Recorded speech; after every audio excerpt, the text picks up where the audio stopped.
नाही नाही, धर्मस्वातंत्र्याचं बिल या देशामध्ये धर्मस्वातंत्र्य हे संविधानाच्या माध्यमातून फंडामेंटल राईट म्हणून आलं, मूलभूत अधिकार म्हणून आलं. आर्टिकल 25 हे धर्मस्वातंत्र्य आलं, आर्टिकल 21 हे राईट टू प्रायव्हसी आलं.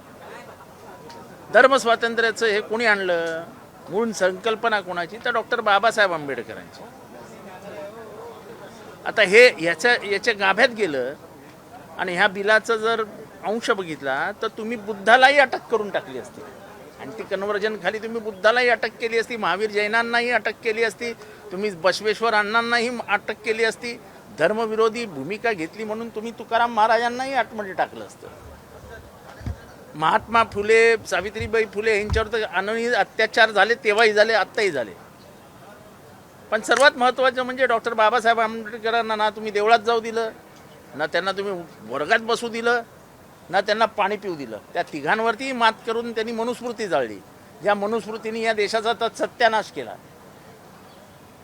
या सनातनी विचारधारेविरुद्ध जाऊन त्यांनी संविधान आणलं आणि संविधानामध्ये राईट टू रिलिजन दिला. तो राईट टू रिलिजन परत तुम्ही इथल्या तुमच्या बिलात आणलं. तुम्ही राईट टू रिलिजन आणून काय करताय? तर तुम्ही परत एकदा नियंत्रण आणून इच्छित आहे.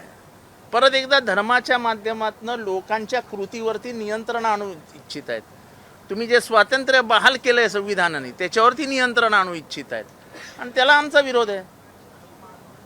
धर्मांतर होऊ नये, जबरदस्तीने धर्मांतर होऊ नये, याला तर आमचा 100% पाठिंबा, उघड पाठिंबा आहे. पण तुम्हाला लग्न करायचं असेल तर 6 महिने आधी नोटीस द्या. तुकडे तुकडे करून फेकून देतील.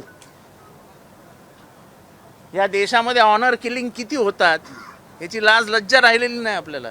म्हणजे आजच्या प्रगत भारतामध्ये ऑनर किलिंग सारख्या गोष्टी होतात. म्हणजे 2 जातींमध्ये विवाह करा आणि कायमच्या धर्माच्या आणि जातीच्या भिंती पाडा, या विचाराचा प्रगत महाराष्ट्र होता. हा महाराष्ट्र शाहू फुले आंबेडकरांचा आहे, तसा तो ज्ञानेश्वरांचा आहे, तुकारामाचा आहे, गोऱ्या कुंभाराचा आहे, चोखा मळ्याचा आहे, सावता माळ्याचा आहे. बहिष्कृत समाजातली लोक जेव्हा मुख्य प्रवाहात आले तेव्हा कुठेतरी वारकरी चळवळ सुरू झाली. संत परंपरेने आम्हाला जातीपातीच्या भिंती तोडायला शिकवल्या आणि ते धर्मस्वातंत्र्य तुम्हाला संसदेने मान्य करून धर्मस्वातंत्र्यामध्ये आणलं आणि धर्मस्वातंत्र्य हे तुमच्या संविधानात आलं, फंडामेंटल राईटमध्ये आलं. त्या धर्मस्वातंत्र्यावरती तुम्ही परत बोलणार म्हणजे तुम्ही संविधानाला छेद देताय. आम्ही जे म्हणतो ते हेच आहे की तुम्हाला शेवटी संविधानच बदलायचं आहे आणि त्याची सुरुवात करताय तुम्ही हळूहळू. आणि त्याला इतका जातीचा आणि धर्माचा इतका असा व्यवस्थित रंग लावता की बोलताही येत नाही आणि बोलूही देत नाहीत. तुम्ही शिवाजी महाराजांच्या राज्याभिषेकाला विरोध करणार, तुमचा एकही इथला पुरोहित तयार होणार नाही. शेवटी गागा भट्टाला पैसे देऊन आणावं लागतं. शिवाजी महाराजांच्यावरती हल्ला करायला येणारा अफजल खानाने विजयी व्हावं म्हणून एक वर्ग वाईमध्ये नवचंडी यज्ञ घालतो मोठा की शिवाजी महाराज पराभूत झाले पाहिजे. ह्या हे धर्मस्वातंत्र्य कुठून आलं? एका विशिष्ट जातीचं, एका विशिष्ट समाजातील एका गटाचं धर्मस्वातंत्र्य होतं. धर्मस्वातंत्र्य होतंच कुठे? ते आणलं संविधानाने, ते आणलं डॉक्टर बाबासाहेब आंबेडकरांनी. आता तुम्ही काय नवीन धर्मस्वातंत्र्य देणार? तुम्ही ह्याच्या माध्यमातून, धर्माच्या माध्यमातून परत एकदा इथे प्रगतिशील विचारांना लगाम लावण्याचा प्रयत्न करताय. धोरण धर्मामध्ये लग्न करायचं आहे तर जाहीर नोटीस द्या, बोर्डावर लावा. म्हणजे जे गपचूप लोक माहिती मिळवायची ती अगदी जाहीरपणाने त्यांच्या घरीच नेऊन द्यायची. म्हणजे त्यांच्या घरी याचा मोर्चा, त्याचा मोर्चा, याचं आंदोलन, त्याचं आंदोलन. की आई वडील म्हणतील बाबा रे लग्न नको, भीक नको, पण कुत्रावर. म्हणजे प्रेमाला पण आता तुम्ही सर्टिफिकेट तपासून करा, त्याला पण तुम्ही तहसीलदाराची मान्यता घ्या, कलेक्टरची मान्यता घ्या. असा महाराष्ट्र नव्हता. महाराष्ट्र हा प्रगतिशील विचारांचा महाराष्ट्र होता.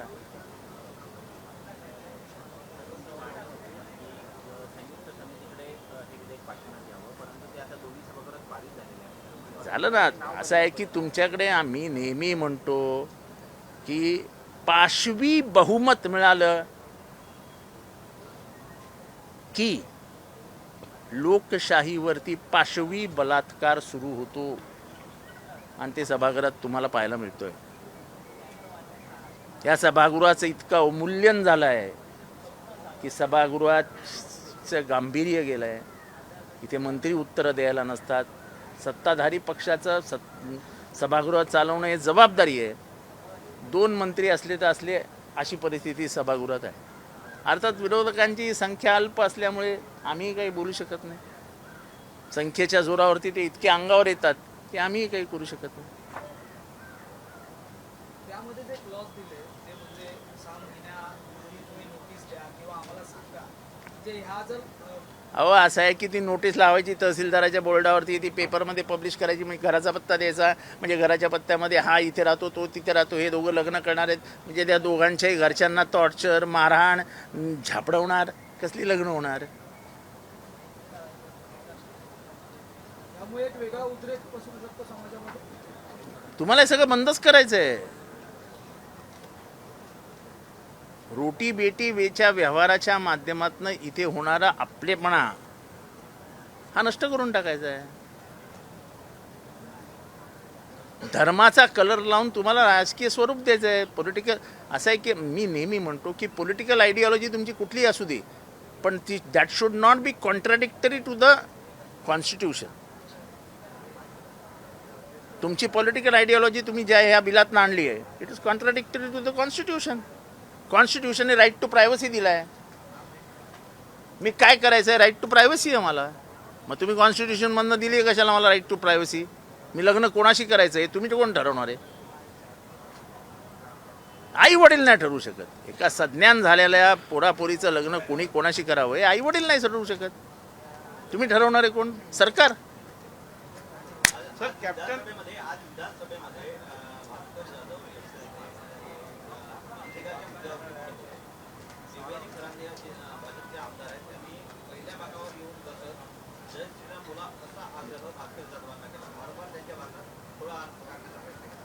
अहो जय श्रीराम. देवयानी फरंदे यांनी काय त्याच्यावरती काय हे घेतलंय काय म्हणतात पेटंटचा राईट घेतलाय काय? अहो श्रीराम जेवढा त्यांचा आहे तेवढाच आमचं पण आहे.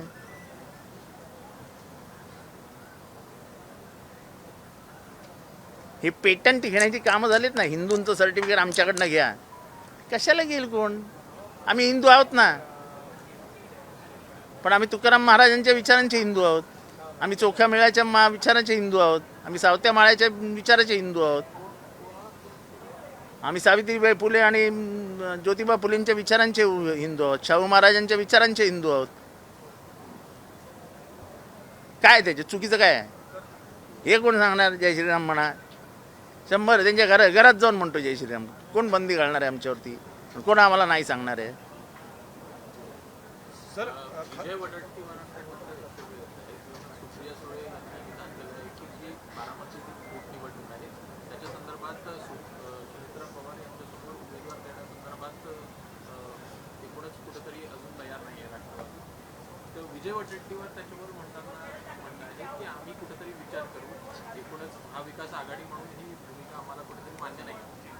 असं आहे की हे सगळं वरिष्ठ पातळीवर ठरवलं जाईल. मी छोटा कार्यकर्ता आहे, आपल्याला काय माहीत नाही. पण नेमकं भूमिका काय?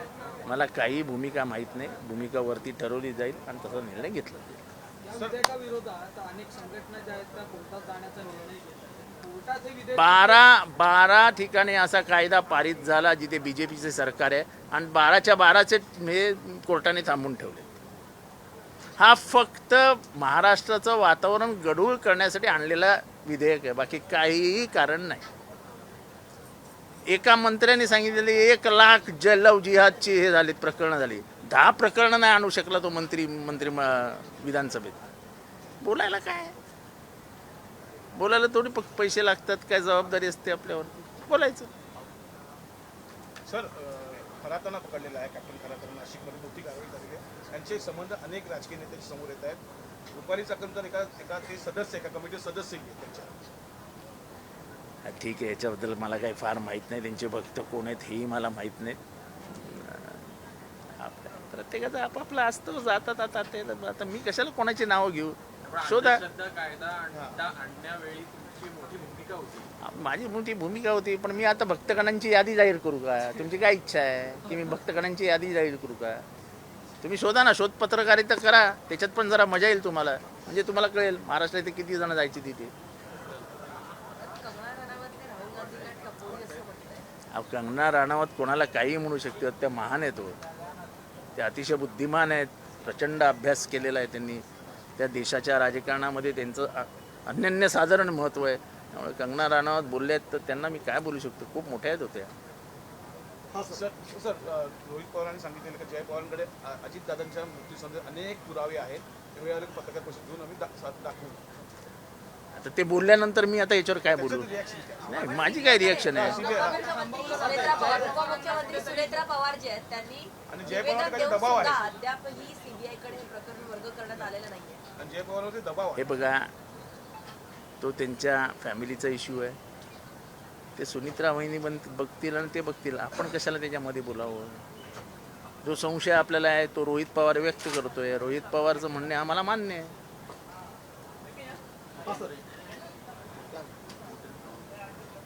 आता कोणता डिप्रेशन म्हणा की रिलिजियस फास्टे सत्तेच्या केंद्रीकरणामध्ये संजय सिरसागर वक्तव्य असू द्या, हिंदू राष्ट्र बनवणं वक्तव्य असू द्या, आणि विरोधी पक्ष पण आता नाही आहे विधानसभामध्ये, तर हे अंकुश ठेवायचं सरकारचा उद्देश वडेट्टीवार म्हणत होते. कसं पाहता तुम्ही हे सगळं? नाही, पण मी सांगितलं ना, या धर्मस्वातंत्र्याच्या बिलाच्या माध्यमातून परत एकदा धर्मावरती आपली पकड आणण्याचा प्रयत्न केला जातोय, जी धर्मावरची पकड संविधानाने बाबासाहेब आंबेडकरांनी काढून टाकली होती, ते परत आणण्याचा प्रयत्न आहे हा. आणि म्हणूनच त्याला आम्ही म्हणतोय की संविधान बदलाकडे हळूहळू हळूहळू आपण सरकतो. म्हणजे ह्या बिलाचा जर व्यवस्थित अभ्यास केला तर गौतम बुद्धाला जेलमध्ये टाकलं असतं, महावीर जैनांना जेलमध्ये टाकलं असतं, बसवेश्वर अण्णांना जेलमध्ये टाकलं असतं, धर्मविरोधी कारवाया केल्या म्हणून ज्ञानेश्वरांना जेलमध्ये टाकलं असतं, तुकाराम महाराजांना जेलमध्ये टाकलं असतं, गोरा कुंभार सावता माळी सगळ्यांना जेलमध्ये टाकलं असतं. डॉक्टर बाबासाहेब आंबेडकरांना तर नोटीस नाही दिली म्हणून जेलमध्ये बसवलं असतं.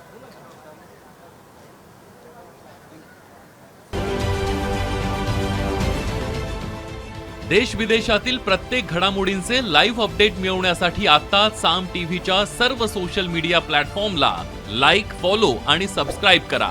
तसंच सर्व नोटिफिकेशनसाठी बेल आयकॉन प्रेस करायला विसरू नका.